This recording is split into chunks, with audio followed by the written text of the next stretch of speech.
con los simposios en este esquema que tenemos. Disculpen que, bueno, es a la 1:30, sabemos poco porque todos están comiendo, pero los que estamos aquí, bueno, bienvenidos y sabemos que hicimos un sacrificio en estar. A continuación tenemos a la doctora Dolores Moreno, neumonólogo clínico, profesor egresado de la Cátedra de Patología General y Fisiopatología del Hospital Clínico Universitario, director médico del Laboratorio de Sueño, Servicio Respiratorio del Este. Bienvenida. Gracias al comité organizador por pensar en sueño en un día estelar, el primer día del Congreso. De verdad que sueño ha ido ganando espacio y esta es una de la muestra de que las patologías de sueño revisten y tienen una prevalencia tal que amerita que hablemos siempre de ella. Y yo lo que quiero en estos 20 minutos es contar la experiencia que me ha permitido en nuestra especialidad conocer sobre sueño y que hemos hecho sobre esta patología. La apnea de sueño es una enfermedad frecuente, subdiagnosticada, así como lo es el EPOC, la apnea del sueño también lo es, con un impacto en la morbimortalidad en la población general importante y es un factor independiente para el riesgo de enfermedad cardiovascular. ¿Y por qué quise hacer hincapié en esto? Porque si bien algunas enfermedades de tipo ventilatoria, respiratoria pasan desapercibido, nunca esa correspondencia o ese aumento en el riesgo de presentar patologías cardiovasculares es despreciado. Durante la noche es una patología la cual se presenta durante la etapa de la noche, pero que tiene implicaciones diurnas importantes. Y dentro de las implicaciones diurnas y del estado de salud de los pacientes están esas complicaciones cardiovasculares y por lo tanto cuando se conformó lo que iba a ser el bloque de sueño, se pensó primero que es una enfermedad que es multidisciplinaria, por eso que tenemos a otra especialidad hermana como es otorrinolaringología, quien va a exponer su punto de vista para el tratamiento de la enfermedad y posteriormente el doctor Benito Rodríguez nos va a hablar de ese impacto que tiene y esa fisiopatología de lo que son esas consecuencias de tipo cardiovascular producto de padecer apnea obstructiva de sueño. Y hablemos un poco de lo que se conoce, ya nosotros tenemos números de lo que se conoce, de lo que es la prevalencia de la enfermedad en nuestros países. Ya en el 2004, cuando se hace la toma de muestras y de la data del estudio Platino, uno de los investigadores principales de Platino, que es el doctor Rogelio Pérez Padilla, le interesaba mucho el tema de sueño, él estaba trabajando de sueño de manera importante en el Instituto Nacional de Enfermedades Respiratorias y dice, ¿por qué no aprovechamos el esfuerzo que está haciendo Platino de ir de casa en casa en esta muestra de tipo aleatorio y a su vez metemos así como por debajito las encuestas de sueño? Y eso fue lo que se hizo. Se colocó dentro de la encuesta de lo que era enfermedad obstructiva crónica también una encuesta de sueño para conocer síntomas relacionados a sueño, síntomas que son variaciones de lo que se considera normal. ¿Okay? Luego que se procesa la data de esas encuestas, se saca el siguiente trabajo que fue publicado en el 2008. Fíjense que desde que se tomó la muestra, entre 2004, cuando comienza Platino, terminamos finales del 2005, hay que procesar la muestra, fíjense todo el tiempo que pasa. Se manda la data, esa es debidamente arbitrada por unos referees y posteriormente es que se consideran si tiene méritos para ser publicada. Y entonces obtenemos el siguiente trabajo. Cuando se totalizaron los datos de esa encuesta, para México, Montevideo, Santiago y Caracas, ya se había sucedido la toma de muestras en Sao Paulo, por eso no pudo entrar. Entonces tenemos los siguientes datos. Nosotros recogimos en esa encuesta el hábito, o sea, la presencia o no de ronquidos, la presencia o no de excesivo sueño durante el día, la suma de varios de los síntomas relacionados a apnea obstructiva de sueño, como es ronquido, esa sensación de sueño durante el día y las apneas observadas. Eso hacía un parámetro que permitía diferenciar si habían más chance o mayor riesgo de padecer la patología. También se totalizaron las personas que roncaban y que tenían apneas observadas, posiblemente por familiares que compartían la noche con ellos. Insomnio, que es otra de las patologías que se presentan durante la noche, y quienes usan y quienes no usaban medicación para dormir. Impresionante, casi todo el mundo toma, o sea, una alta prevalencia de personas que toman medicación para dormir y quienes hacían siestas. Hubo varios parámetros que fueron importantes de acuerdo a las diferentes regiones. Resultó ser Santiago de Chile la que tuvo un mayor índice en cuanto a lo que eran los tres parámetros mencionados anteriormente, como eran ronquidos, como era la somnolencia diurna excesiva y el porcentaje de apneas observadas. Caracas fue la muestra fue tomada en la ciudad de Caracas, como sabemos, en Estudio Platino, y fíjense, nosotros fuimos el país que más hacía siesta. No sabíamos que había un hábito de hacer siesta en nuestra ciudad. De los resultados más impactantes, lo que ya nosotros tenemos corroborar estos datos. El síntoma más frecuente que se pudo observar en la data estudiada fue el ronquido en el 60% de la población estudiada, seguida por el insomnio. La prevalencia de ronquido, somnolencia diurna y apneas observada de 3.4%, donde 4.6 correspondían a los hombres, 2.7 a mujeres. Los hombres reportaron más ronquidos y más siesta. Tienen mayor prevalencia de los tres síntomas antes referenciados. Las mujeres reportan más insomnio y uso de sedantes. La prevalencia de apnea de sueño entre sujetos a los que se realizó poligrafía. En el grupo de México, yo les mencioné que el que había tenido la iniciativa fue el doctor Rogelio Pérez Padilla. Ellos tenían a disposición poder hacer a un grupo de estos pacientes que habían encuestado, hacerles poligrafía. Entonces no se iban a quedar solamente con los antecedentes que se pasaron en la encuesta, sino que se les hacía una poligrafía y podían dar un diagnóstico de mayor certeza. Dentro de ese grupo que se les hace también la poligrafía, resultó que el 10.1% se les pudo realizar el diagnóstico de apnea obstructiva de sueño. O sea que la prevalencia en esa muestra en Ciudad de México reportó 10.1%. Los factores de riesgo para apnea de sueño en esta muestra trabajada fue ser roncador habitual y fumar más de 10 paquetes años fueron factores de riesgo para la enfermedad obstructiva crónica.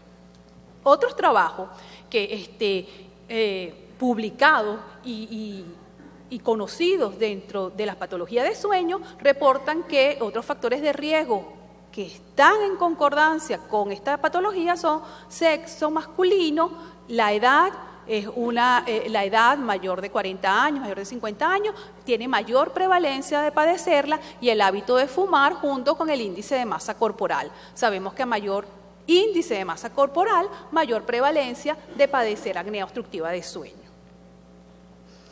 La apnea obstructiva de sueño implica los eventos ventilatorios, ese cese de la ventilación por un periodo mayor de 10 segundos que se repita más de 5 horas por hora de sueño, más de 5 eventos por hora de sueño, va a llevar a unas implicaciones, si se quiere, inmediatas. ¿Por qué? Porque va a haber mayor alertamiento o microdespertares que sin que el individuo se dé cuenta que se está despertando, se producen, ya sea que superficialice el sueño y se pierda la arquitectura del mismo.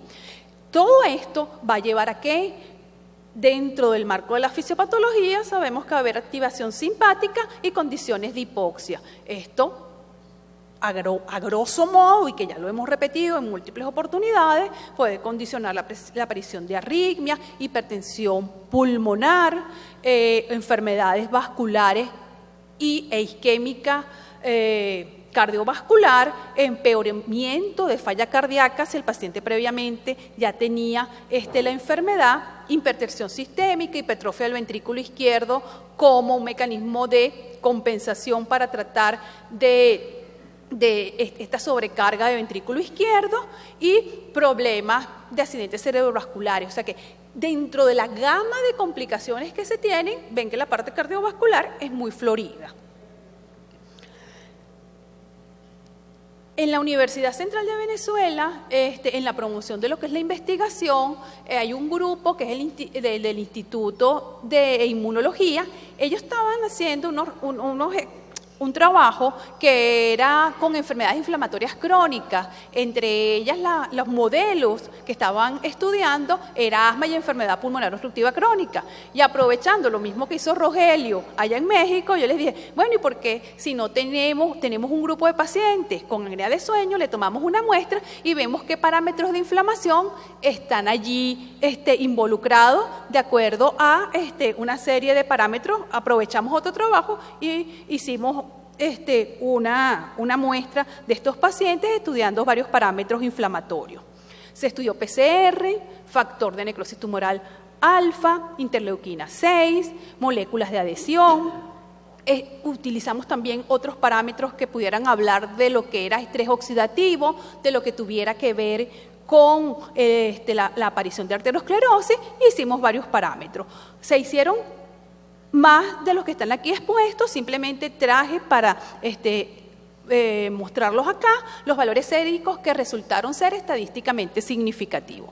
¿Cuáles fueron estos factores o qué implicaciones tienen sobre el proceso inflamatorio? Tenemos que tanto PCR como factor de necrosis tumoral alfa van a estar involucrados en marcador de respuesta inflamatoria, y IL-6 también como respuesta inflamatoria, TNF regula apoptosis también. Tenemos que estas moléculas de adhesión CD62 y la 154 son moléculas de adhesión, marcador de inflamación crónica que intervienen en el reclutamiento de linfocitos, están relacionados a la arteriogénesis. Y también teníamos otros parámetros que nos permitían medir estrés oxidativo. Entonces, es una enfermedad que tiene un componente inflamatorio, es una enfermedad que tiene componente de estrés oxidativo, y así se demostró con esta medición en nuestros pacientes de estos parámetros de inflamación. Entonces, nosotros lo que estamos es, como esta mañana yo les comentaba a los muchachos que estaban presentando su trabajo de investigación, poder conocer, poder caracterizar nuestra población y ver cómo se están comportando. Estos eran sujetos que ya tenían diagnóstico de apnea obstructiva de sueño por polisomnografía. Resumiendo un poco la parte de la fisiopatología, apnea obstructiva de sueño, dentro de la génesis de la enfermedad tenemos un componente oxidativo, uno de activación leucocitaria, marcando ese patrón de inflamación, donde la nitroxinosina y la anti-LDL oxidasa realizada nos están enseñando que efectivamente hay un patrón de estrés oxidativo donde están predominando más esas sustancias reactivas que llevan directamente a efectos vasculares. Igualmente con el aumento de las moléculas de adhesión y aumento en IL-6, PCR y factor de necrosis tumoral alfa nos avalan también ese proceso de inflamación y de efectos vasculares que tienen. No pienso ahondar en esto, ya en el último bloque de este espacio se hablará un poco más de las implicaciones que tienen en las enfermedades cardiovasculares. Apnea de sueño es igual a hipoxia intermitente nocturna, a fragmentación de sueño, con las consecuencias en excitación simpática, inflamación sistémica como lobismo, estrés oxidativo que están en constante interacción, y en trastornos de tipo metabólico. Esto lleva a disfunción endotelial y de acá a la enfermedad cardiovascular, de manera resumida. Yo les comenté que yo les voy a hacer como que contar un poquito qué es lo que nosotros hemos podido hacer en esta enfermedad con nuestros trabajos. Previamente, quizás fuimos de atrás hacia adelante, yo se los estoy presentando primero la epidemiología, después el estudio en la parte inflamatoria y estrés oxidativo, pero en realidad las cosas no fueron así.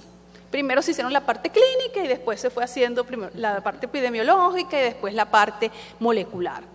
Sin embargo, en la parte clínica, que es lo que uno encontraría o lo que nosotros encontramos en este estudio, fue que hay algo que se sucede, hay una caída nocturna de la presión arterial, hay una caída nocturna de la frecuencia cardíaca, que es entonces el DIPER. Luego, cuando los pacientes comienzan a presentar apnea obstructiva de sueño, quizás uno de los primeros parámetros en los cuales se empiezan a modificar esa respuesta cardiovascular es modificando ese patrón circadiano de la caída de la tensión arterial o de la frecuencia cardíaca. En lo que es todo lo que tenemos acá, en azul está presión arterial sistólica, en rojo presión arterial diastólica, en verde frecuencia cardíaca. En azul, los que están los círculos llenos, fue antes se hizo el diagnóstico de apnea obstructiva de sueño y antes de colocar tratamiento con CPAP. Posteriormente, al haber colocado el tratamiento con CPAP por más de 6 meses, se les vuelve a realizar un mapa, un monitoreo arterial de la presión continua por 24 horas, tanto de tensión arterial como de frecuencia cardíaca. Vemos que después que se le coloca el tratamiento, estos sujetos tienen un patrón de comportamiento, de caída, tanto de los parámetros de tensión arterial y de frecuencia cardíaca, más parecido a lo que sería un sujeto DIPER. O sea que los pacientes que tienen apnea obstructiva de sueño, que no son tratados adecuadamente, tienen un patrón no DIPER, de no caída de la tensión arterial. Esto puede estar relacionado con la aparición y está relacionado con la aparición de hipertensión arterial sistémica. Entonces, fíjense si ahí hemos corroborado en nuestra data, en nuestros pacientes, que se suceden todos estos cambios. ¿Cómo hacemos el diagnóstico?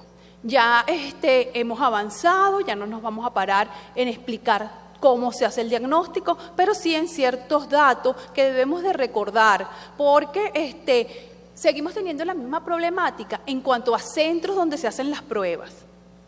Todavía no hay un centro público donde se puedan hacer estos diagnósticos. Siguen siendo en centros privados.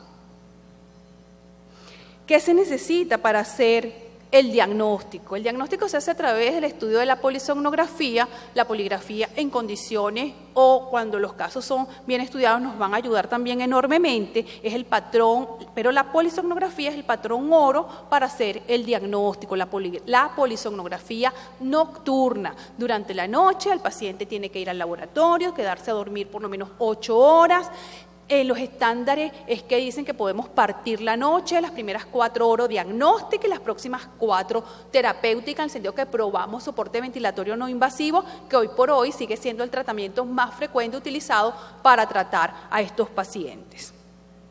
El sitio tiene que ser lo más parecido a una habitación de una casa. ¿Por qué? Porque esa es la manera en que el individuo normalmente debemos de tratar de semejar lo que le pasa a él sus 365 noches del año cuando está durmiendo. Es lo que trata de simular una habitación para hacer un estudio de sueño. Posteriormente el paciente llega 9:30 de la noche, a él se le van a colocar una serie de electrodos que son bastante sencillos actualmente, no pesan realmente, lo que se necesita es un gel o una pasta conductora para colocarlos. El tiempo de colocación oscila entre 15, 20, 25 minutos dependiendo de la pericia del técnico que esté realizando el estudio y al paciente previamente se le han dado unas indicaciones. ¿Qué indicaciones? Porque a veces ellos le preguntan al médico primario, a su médico, porque generalmente los laboratorios son sitios de referencia. Entonces le preguntan, ¿y qué preparación yo debo de tener cuando voy al laboratorio? Bueno, simplemente el paciente ese día ha debido de acostarse muy tarde la noche anterior, levantarse bastante temprano, hacer sus actividades de rutina, que trate de llegar cansado al laboratorio. Si bien muchos de estos pacientes no van a tener problemas en conciliar sueño, porque uno les está colocando los electrodos y ellos realmente casi que se están durmiendo, empiezan a cabecear, pero hay otros que no, porque dependiendo de las complicaciones que tengan, algunos tienen apnea junto con insomnio, entonces uno trata de que vengan muy cansados, no tome café, no tome té, no tome bebidas estimulantes, no tome refresco porque tienen cafeína, una serie de indicaciones que se le dan previamente y se le indican al sujeto. Debe tener una pijama cómoda. Si toma medicación, hágalo en su horario habitual. Ay, ¿ustedes me dan algo para dormir? En los estándares no hay nada, no se les da medicación para dormir. Sin embargo, hay ciertos datos clínicos que van a decir, mire, este paciente se va a beneficiar del uso de un inductor de sueño para poder hacer diagnóstico. o para mejorar la adherencia al soporte ventilatorio. Pero todo eso se tiene que hacer en el momento. Uno se lo tiene que explicar porque muchos tienen esas inquietudes y a veces si uno no está trabajando mucho, bueno, ya les dirán, pero es bonito y cuando hay esa confianza entre el médico que va a referir y el paciente y se le digan adecuadamente sus indicaciones para hacer el estudio. La polisomnografía es como ver esta pantalla pero por 8 horas. Entonces imagínense, uno puede estar viendo ahí rayitas, o uno de mis pasantes que viene de Mérida, todos los años hay un pasante que viene del de tercer año, y se me dice, ay, doctora, ¿será que yo voy a entender ese poco de rayas? Ok, entonces ya ni él tiene como 3 visitas al laboratorio y me dice, no, ya entiendo ese poco de rayas. Entonces, bueno, eso hay que verlo, hay que ver estadios de sueño, después que se hace toda la estructura de sueño, posteriormente hay que corroborar si hay despertares o microdespertares, cómo son los movimientos de tórax, abdomen, si hay eventos, si son obstructivos, si son mixtos, si son centrales, y de allí entonces vamos a tener después todo el estudio que vamos a analizar. Después a ustedes, exacto, el laboratorio hizo el estudio, el laboratorio genera un informe y a veces no, nos parecen eso, y un informe de sueño, nunca he visto uno que tenga menos de 10 páginas, ¿okay? Porque se podrán imaginar todas estas señales que se midieron por 8 horas y entonces, bueno, ¿qué hace el que interpreta el estudio? Les va a mandar un informe de 3 páginas. ¿Cómo está estructurado generalmente? Y a mí me llegan, si bien estoy yo en un laboratorio, pero me llegan también informes de otros laboratorios, quizás pidiendo una segunda opinión, o que se hicieron el primer estudio, pero que ahora viven más cerca de un sitio y se lo quieren hacer en otro. Y entonces generalmente está estructurado de la siguiente manera: un pequeño resumito de por qué consulta ese paciente, posteriormente qué parámetros se registraron, si fue una poligrafía o una polisomnografía, un primer bloque en el cual les va a decir polisomnografía nocturna en condiciones basales. ¿Qué quiere decir? Que fueron las primeras 4 horas de sueño donde no se estaba aplicando soporte ventilatorio y se estaban haciendo el registro, y era el primer indicio de conocer si ese paciente padecía o no de apnea obstructiva de sueño. Con esos datos ya se ha decidido, mira, sí, hace bastantes eventos, hay episodios de ventilación periódica, el paciente tiene una desincronización toracoabdominal, requiere el uso de soporte y vienen las próximas 4 horas. Entonces, un bloque como el que está aquí en esta página, viene en una segunda página donde le dicen cuáles son los datos que se midieron durante la segunda fase, donde se va a probar el soporte ventilatorio. El soporte ventilatorio tiene un protocolo. Primero comenzamos desde lo más sencillo hasta lo más complejo. ¿Qué necesita? Necesita un CPAP.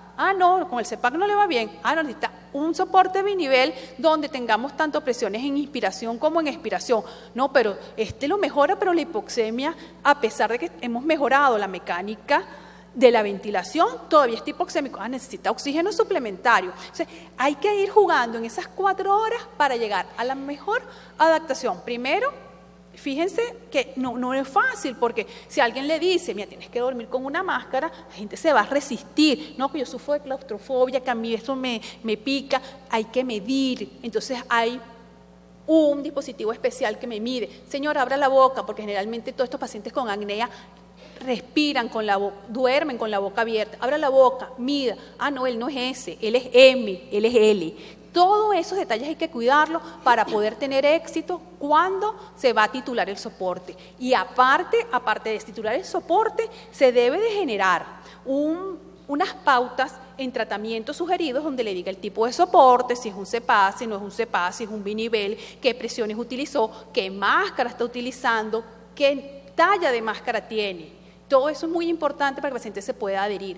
Si nosotros vemos que, mira, que es un paciente difícil, que no se pudo realmente acoplar, entonces, mira, ¿qué hay que hacer? ¿Será que por un mes hacemos un tratamiento de prueba en el cual tenemos que dar un inductor de sueño, vigilar que el paciente no vaya a después hacer el destete, pues, de ese inductor de sueño? Hay que tener una evaluación por otorrino. ¿Por qué? Porque a mí me parece que tiene una úvula muy grande, porque tiene unas amígdalas hipertróficas. Entonces, todos esos datos van a llevar a que se tenga el tratamiento multidisciplinario de la enfermedad. Entonces, es muy importante que podamos explicar bien al sujeto. Ahorita tenemos un grave problema, porque a los pacientes se les hace el diagnóstico. Les estamos diciendo que necesito usar el soporte ventilatorio, nos dicen, ¿dónde lo compro? ¿Dónde lo encuentro? Pero siempre hay maneras, y uno tiene, ya que tiene su diagnóstico, que tiene su necesidad de usarlo, tenemos que orientarlo lo mejor posible. Porque si no, tenemos un estudio muy costoso en manos de una persona que tiene un problema, pero que no estamos haciendo nada por él. Dentro de las modalidades de tratamiento, una de las principales, nosotros vimos como factor de riesgo, que es el aumento en el índice de masa corporal. A todos estos sujetos, si está por encima de su peso ideal, se les va a recomendar disminuir de peso. ¿Okay? Eso mejora lo que son los síntomas de lo que es la apnea. Si el paciente tiene hipertensión arterial, hay que tratar la hipertensión arterial. Si el paciente está en insuficiencia cardíaca, hay que tratar la insuficiencia cardíaca.